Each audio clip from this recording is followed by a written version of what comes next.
VSP back again. So,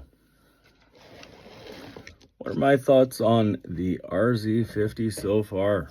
This is Sunday, so this is day 3. Okay, so silly me, I didn't do the updates. I wonder how long that thing has been sitting in the box. It was manufactured in 2021, probably manufactured in 2024, but it took almost 10 minutes to do the firmware updates. And I've got like 700 download speed. So this thing has never seen any firmware updates ever, which is fine, but whatever. I'm running 7.1. I did not do the room correction. I'm actually waiting for a different microphone because the one that I've got is it's not so great. I watch a lot of YouTube. I've got a beautiful television, 65 inch. I should have gone 75-inch for that room, but 65 is plenty good. It's Q9 too. Samsung. I read a comment the other day on Klipsch page. And yeah, the RZ50 is not bad for, a basic beginner amplifier. I don't know who this guy was, but that is a lot of things, but not a basic beginner amplifier. Not a chance. Maybe the 5100 is, but not the 50. So I'm going to tell you how I hooked it up and what I hooked it up to. So back surrounds are Polk Audio. I've had them a long time. They're probably 10 years old, but they've never been abused, used, or snoozed. They're fabulous little speakers. Polk Audio has always done a great job with speakers. I don't know what they're doing today. I know that they've got that R700, and I'll be honest with you, my local shop here in town has a pair of R700s and has had them for 6 months. But they won't open them and put them on display. And I'll tell you right now, because people don't know or don't do their research, they don't know that the 700s are actually quite revered, highly regarded. I don't know if they're for me, because I'm a Klipsch fan. I love dynamics. You know that straight line that everybody wants? I don't want that. I want dynamics. I want the mistakes that were made in the factory to come to me. Now, the only consideration I'd have with regards to a Klipsch speaker is maybe my R7 that are downstairs. I may go to GR Research and get their crossover kit. I might, because I've heard nothing but amazing reviews on that. Back to the RZ50. On the sides, I have Paradigms, which are side surrounds. They're a bookshelf. I don't know. They're probably that big, and they're, I don't know, maybe 8 inches, 8 or 9 inches wide. They're fairly deep. And on the fronts, I have a pair of 11EKs Paradigms, which are 6 ohm. I've had them for 25 years.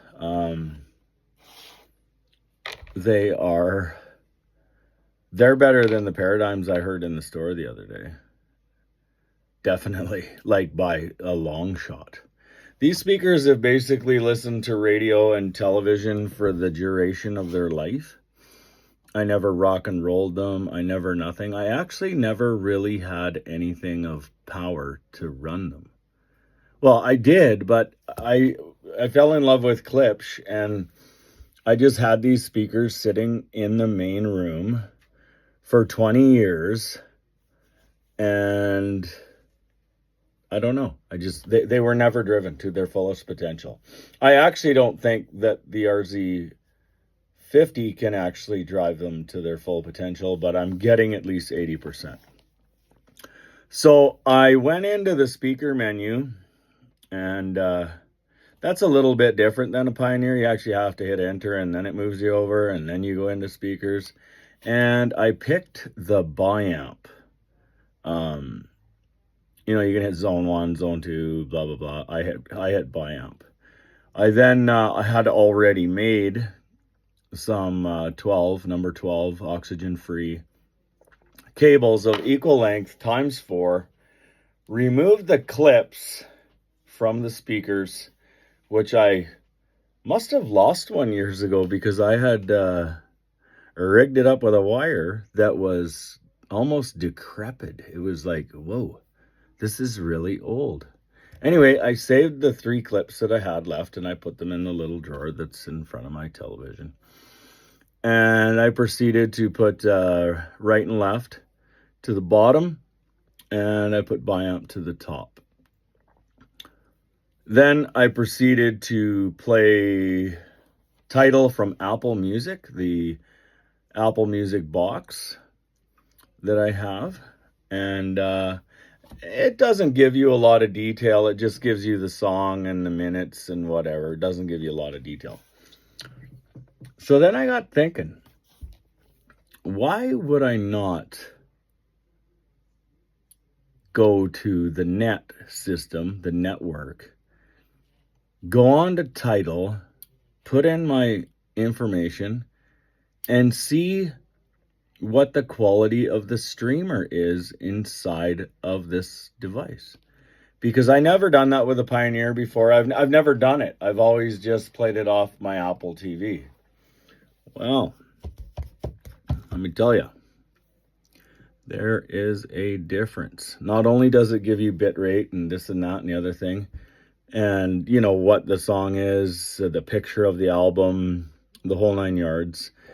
After a while, it starts giving you like screen designs and photographs and pictures, and you can just watch pictures and listen to your music, or clean the house and listen to your music, or clean the house and listen to your music, because that's really what that system is for on the musical side of things. Is for me just to clean my house, listen to music, blah, blah, blah. I could play that, like that RZ and that combination of speakers with the biamping. And biamping, by the way, people might say that that's not a thing, like it's not a purpose, there's no purpose for it. Well, I've said this once, I'll say it again. I would not biamp a Klipsch speaker. I just wouldn't. Why? Because it's already easy enough to drive, especially if you have the power. Now, this Paradigm is a 6 ohm, and its dB rating is a little bit lower than 98. So, that being said, let's biamp it. Let's see what it does. I mean, I already know it's going to do something because it's a harder to drive speaker, and I'm going to be sending it probably twice as much power. And holy shit balls. Now, I'm not going to say that there was a world of difference. There wasn't. But there was definitely more clarity. And when watching the movie last night, as a test, there was definitely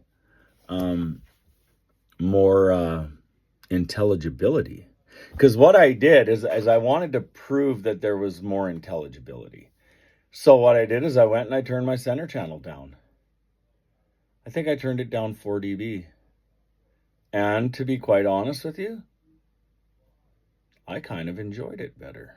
It wasn't a center channel just screaming at you, you know what I mean? So I turned it down. And what did I watch? Oh, I think I watched 10 minutes of one movie, 7 minutes of another movie, and then a movie. And I can't remember what the fucking movie was. But, like, movies just aren't moving me right now. The stuff that's done in England and the stuff that's done overseas is primarily what I think we're all really watching right now because Hollywood's pretty much dead. Netflix, I mean, they got some shit going on. Paramount's awesome. I've been watching that Mobland. It's really good. I absolutely love that one actor. Guy Ritchie uses him all the time. Jeez, why can't I ever think of his name? He's just awesome. He was in The Warrior. He was in. He was actually, his debut was in Star Trek Nemesis. If you're into that sort of thing. But anyway, the RZ50. Well, I'm not gonna lie. I miss one thing. You know that flap on the front of it that opens down and you've got some controls in there? I miss where it says Elite. Because I have been a Pioneer Elite guy for, I don't know, probably over 10 years, maybe 12. Because I went from Sony to Pioneer. And there's something slightly magical about Pioneer sound once you get used to it over time. I don't really know if it's better or worse because it's just what I'm used to. The Onkyo sounds great. It is a great amplifier. It switches so nicely in between cable, satellite, in between streaming box, which I named Apple TV because you can do that on a Pioneer. You can do that too. I might even change cable satellite to Eastlink. I might trick it up a little bit more, but the truth is I've just spent so much time listening to it and enjoying it that I don't really care, but I was trying out some features. So that's a home theater system upstairs to a degree because it's mostly for my wife. We have different tastes in channels and in almost everything that we watch, except for like 1923, Yellowstone, anything like that. But the trouble with that is if you watch it and you don't tell her that you watched it, she'll be like, how come you're 2 episodes ahead? And I'm just like, oh. So anyway, it's kind of tricky. So I kind of just stick to my YouTube and stick to my movies and stuff. And I just, because I've got a really big home theater system downstairs, but I love spending time with my wife. So that's why I bought the RZ. Well, not the only reason, but one of the reasons. And would I recommend this product to anybody? Well, let's go over some of the things that I like about it. The biggest thing I like about it, and it is not being used in this fashion, but that is the fact that it is an 11-channel processor.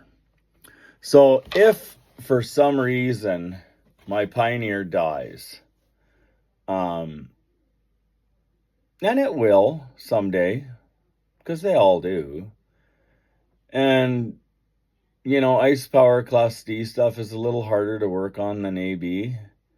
AB is a little bit easier, according to my engineer guy.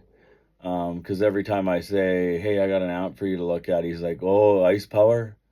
And I'm like, and he's East Indian, and he just says, oh, God, I wish Class AB. And I said, well, if you're interested in looking at it, I think it's the HDMI board. Or I think we need to change 2 amplifiers, which is fine with me. You get a hold of Norway or you get a hold, well, I don't think you can get a hold of Pioneer anyway, but you can take them out, get the model numbers. You might even be able to order them online and just have them shipped and then get them implemented. And my engineer, little Deepak, that guy can do it, man. That guy is sick, awesome. Like, he has a passion for stereo equipment. Anyway, what I would do is I would just buy another Onkyo 50, TXRZ 50, and I would put it downstairs because I think that it would only take me a few days to get used to the new sound. And I really think that the sound has changed over the last 2 days. I've had it on I got it home Friday, it's Sunday, and it's been on since it come home. It's been playing YouTube through the night. It's been doing this. I've been running it through the paces. Like, if there's going to be an issue with this thing, I want to know about it right now. So I put it through its paces. And this morning I woke up at 7 a.m.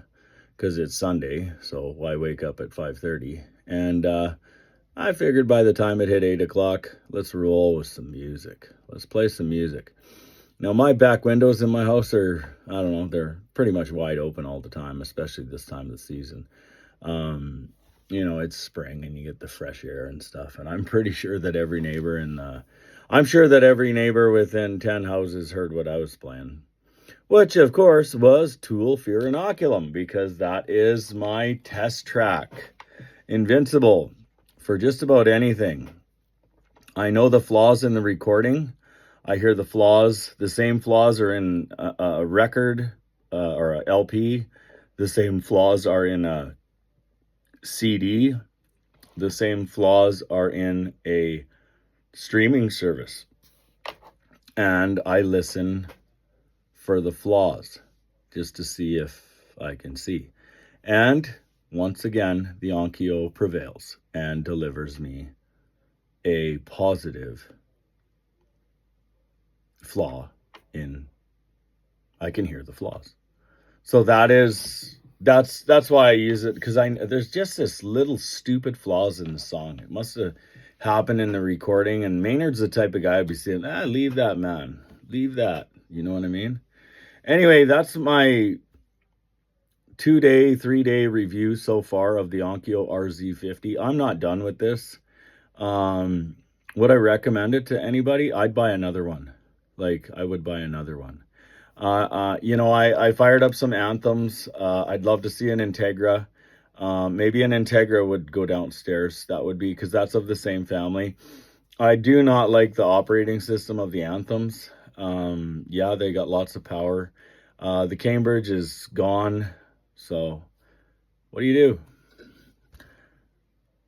I would buy it. It is awesome. RZ50 by Onkyo.